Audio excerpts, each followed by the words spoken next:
Okay, so in this video we're going to be finding the inverse of a quadratic. So you have to find the inverse of the one given here. First rule is to switch the x and y, which I hope you remember. After you switch to x and y, you have two things with y's in them, so you can't just get y by itself. You would have to move the 1. So you move this over to the other side and you leave a blank space and rewrite the other side. Now in this blank space I'm going to write in a different color, but you're going to add half of this number. So you divide it by 2 and you square it. And if you do it to one side, you do it to the other. So why this works is that the number in front of this y squared is 1. I'm going to show you in a minute what happens if that's not 1. But the first thing you have to do, or the next thing you have to do, is clean it up. Negative 16 over 2 is negative 8. Squared is 64.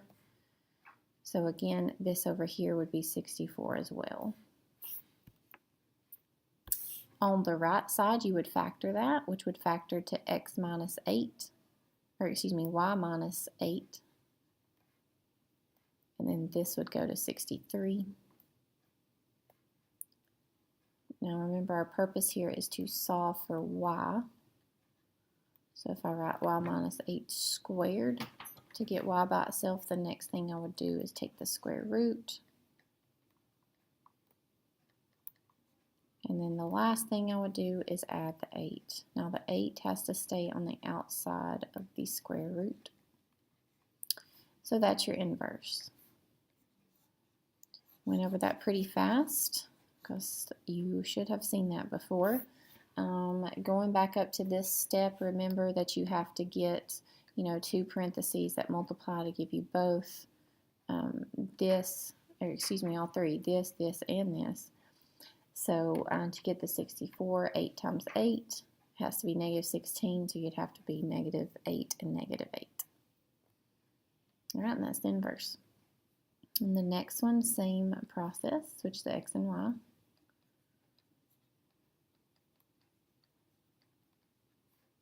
After you switch the x and y, you move this term to the other side if this is a 1, and it is, so I move the 2, I'm going to leave a space.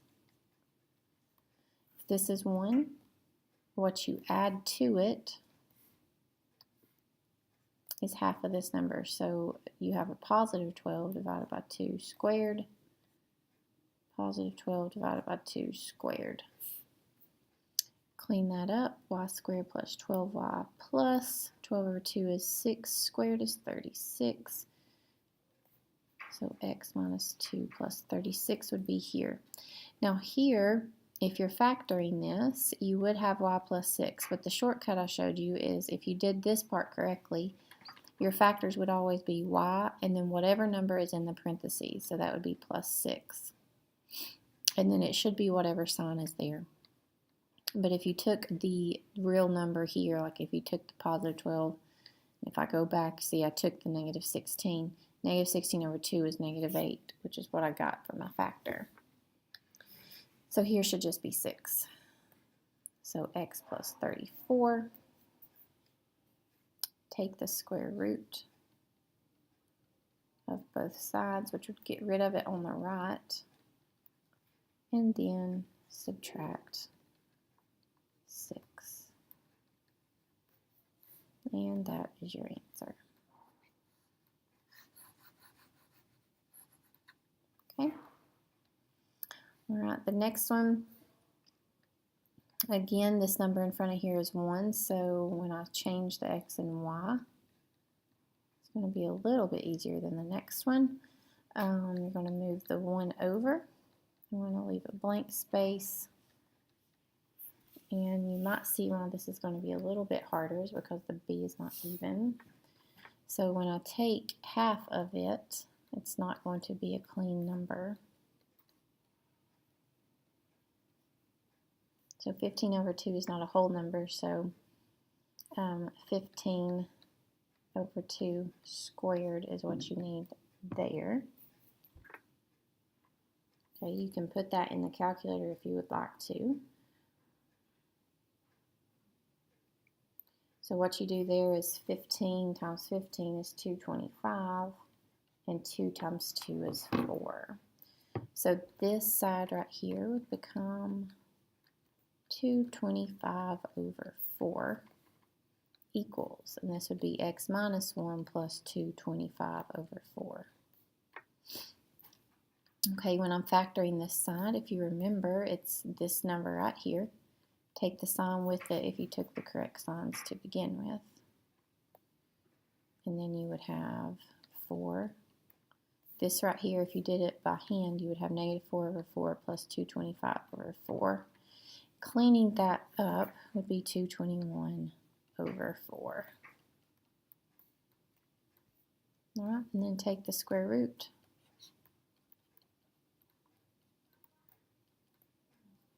And the last step would be to subtract the 15/2.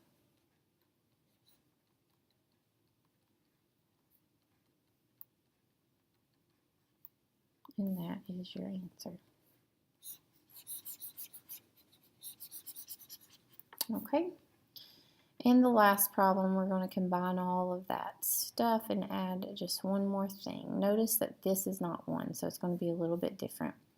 Switch the x and y first.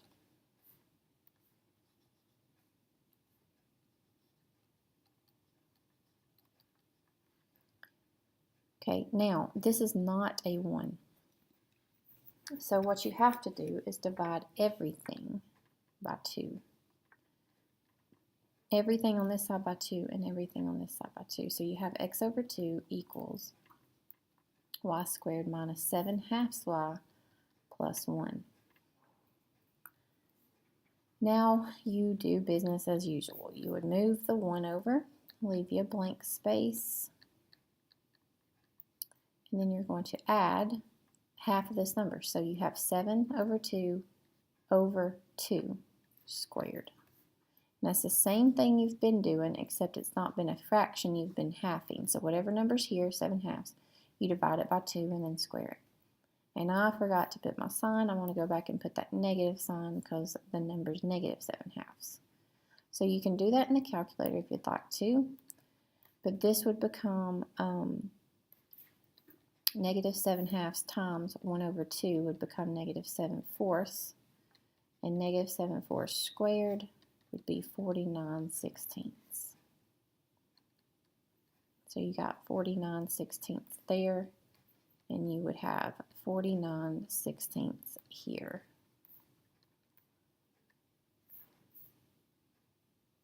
Okay, now to clean this up, factor this. Remember the shortcut, it's the number in here.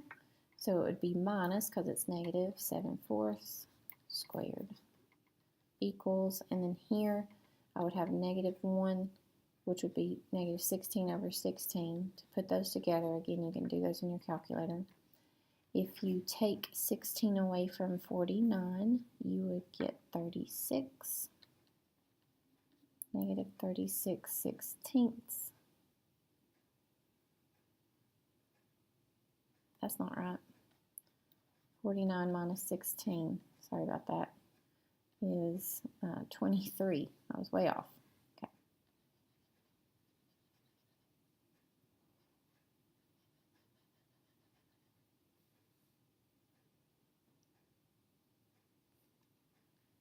Okay.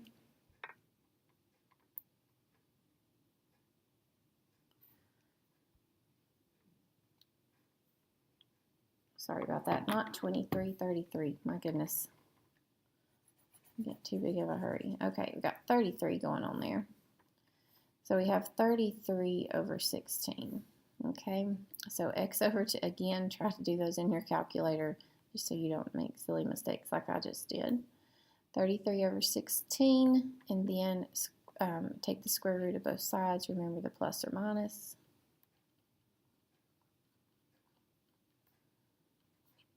And then the last step, you would add the 7/4, and that would be the inverse.